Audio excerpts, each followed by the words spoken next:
ये है हमारे प्रसिद्ध बागेश्वर धाम वाले बाबा, जिनको लाखों लोग फॉलो करते हैं।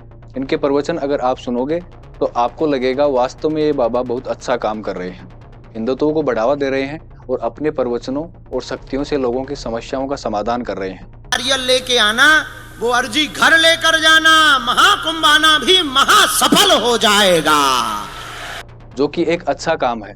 मैं इस काम के लिए इनका फुल सपोर्ट करता हूँ, लेकिन मैं इनकी कुछ बातों और बयानों से असहमत हूँ। अक्सर ये बाबा अपने प्रवचनों और बयानों में हिंसक और बेतुकी बातें करते हैं।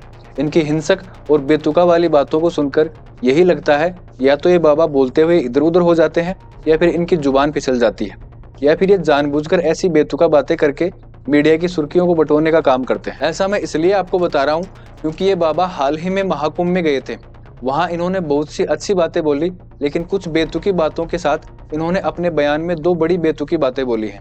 पहले बयान में इन्होंने कहा जिनके मन में आस्था है उन्हें इस महाकुंभ में व्यवस्था नजर आ रही है, और जिन लोगों के मन में आस्था नहीं है उन्हें यहाँ अव्यवस्था नजर आ रही है। जिनके अंदर विरोध का कीड़ा नहीं है उन्हें व्यवस्था और आस्था नजर आ रही, और जिनके अंदर आस्था नहीं है उन्हें अव्यवस्था नहीं। हम यहाँ व्यवस्था लेने थोड़ी आए हैं। दूसरे बयान में इन्होंने कहा इस महाकुंभ भगदड़ में जितने भी लोगों की जान गई है वो खुश नसीब हैं, जिनको गंगा किनारे मोक्ष प्राप्त हुआ है। एक बात बोले, ये महाप्रयाग है, मृत्यु सबकी आनी है, एक दिन मरना सबको है, पर कोई गंगा के किनारे मरेगा तो वो मरेगा नहीं, मोक्ष पाएगा। यहाँ मरे नहीं है कोई।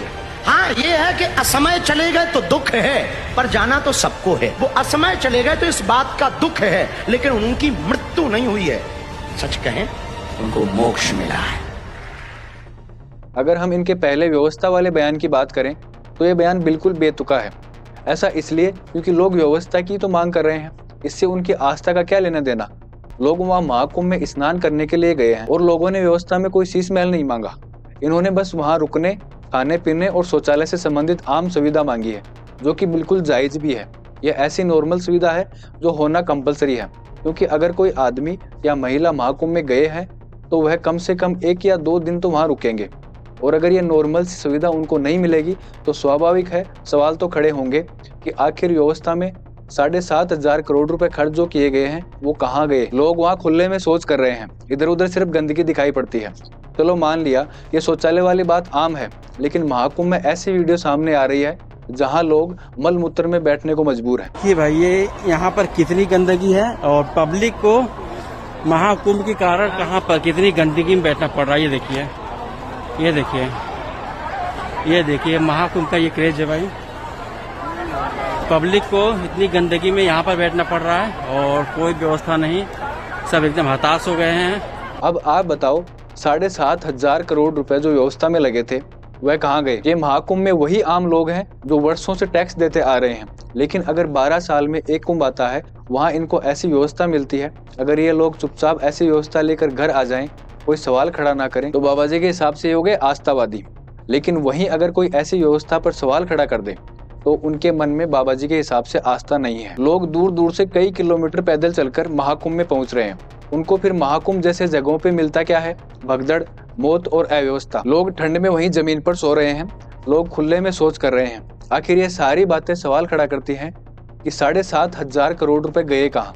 दूसरी तरफ वहाँ VIP लोगों के लिए उत्तम व्यवस्था की जा रही है। उन VIP लोगों में ये महान बाबा जी धीरेन्द्र शास्त्री जी भी शामिल हैं। इन बाबा लोगों के लिए बड़े बड़े पंडाल लगाए गए हैं, खाने पीने की उत्तम व्यवस्थाएं की गई हैं। लेकिन वहीं आम लोग जो वर्षों से सरकार को टैक्स देते आ रहे हैं उनको ना के बराबर सुविधा मिल रही है। ये बाबा लोग हेलीकॉप्टर और महंगी गाड़ियों से महाकुंभ पहुंच रहे हैं, लेकिन वहीं आम लोग ट्रेनों, बसों में भेड़ बकरियों की तरह एक दूसरे को सिंग मारते हुए महाकुंभ में पाप धोने जा रहे हैं।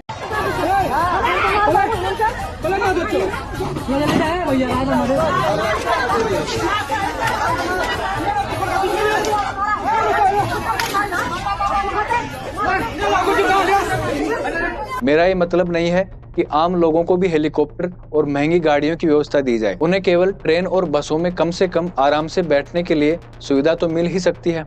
इतने हकदार तो ये लोग हैं। आखिर इन्होंने सरकार को टैक्स के रूप में बहुत सा पैसा जो पे किया है, लेकिन ध्यान से देखा जाए तो 7,500 करोड़ रुपए आम लोगों की सुविधा और सुरक्षा में कम और प्रचार प्रसार में ज्यादा दिखाई पड़ते हैं। ये तो हो गई महाकुंभ की सुविधा और सरकार के 7,500 करोड़ रुपए की बात। अब एक सवाल जो हमारे जैसे आम लोगों पर लागू होता है, लोग इतने पढ़े लिखे होकर भी इन बाबाओं के शिकार होते दिख रहे हैं। इन बाबाओं के शिकार होकर अपनी जान गंवाने पर तुले हुए हैं। पानी मांग रहे थे, हमारी पानी खत्म हो गई थी, हम गंगा जल फेंक रहे थे लोगों पे एंड लोग अपना हाथ चाट रहे थे। मैंने जिसको टाना वो हमारे सामने मरी, हम कुछ नहीं कर पाए।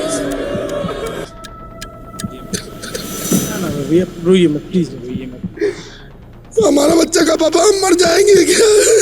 हमका नहीं बेटा। हम लोग खुद चिल्ला चिल्ला के बोले कि भैया चुप रहिए, एक दूसरे का सहयोग करिए, सहयोग करेंगे, धैर्य रखिए, सब निकल जाएंगे। यहाँ कोई प्रशासन का वो नहीं था। यहाँ बहुत अजीब लोग हैं, दे आर हार्टलेस। ऐसी भीड़ वाली जगह पर बहुत समय से चला आ रहा है भगदड़ होती है, मासूम लोग मरते हैं, किसी का बेटा मरता है, किसी का बाप मरता है तो किसी का भाई मरता है और किसी की पूरी फैमिली ही मर जाती है। लेकिन इतना होने के बाद भी लोग समझते बिल्कुल नहीं है। एक तरफ जहां देश के लोग हाइजीन यानी साफ सफाई को लेकर जागरूक होते दिख रहे हैं, वहीं लोग धर्म और आस्था के नाम पर मलमूत्र वाली जगह पर बैठने को तैयार हैं। आखिर ऐसा क्यों? मैं ये नहीं बोल रहा आप महाकुंभ में मत जाओ, बाबाओं की बात मत मानो, बल्कि आप अपने हिसाब से अपने अनुकूल करो, अपने धर्म को भी मानो, महाकुंभ में भी जाओ और बाबाओं के अच्छे प्रवचन भी सुनो, लेकिन अपने दिमाग का थोड़ा इस्तेमाल करो। आपकी भलाई इसी में है, नहीं तो कल को तुम भी किसी भगदड़ में मर के मोक्ष को प्राप्त हो जाओगे। बात कड़वी जरूर है लेकिन सोचने लायक है। और एक बड़ी बात, भक्ति करो, अंधभक्ति नहीं। इस धीरेन्द्र शास्त्री बाबा जी ने एक बात और बोली है, जो महाकुंभ में नहीं जाएगा वह देशद्रोही है।